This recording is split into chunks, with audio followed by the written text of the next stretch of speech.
সাইফুল ভাই কেমন খাইতে কেমন? অনেক স্বাদ ভাই।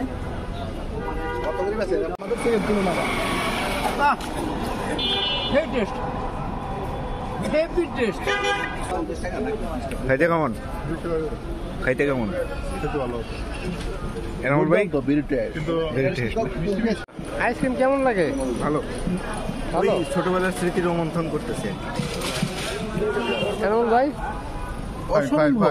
অসম্ভব কি বলবো, তোরা মিষ্টি মিষ্টি তো মিষ্টি।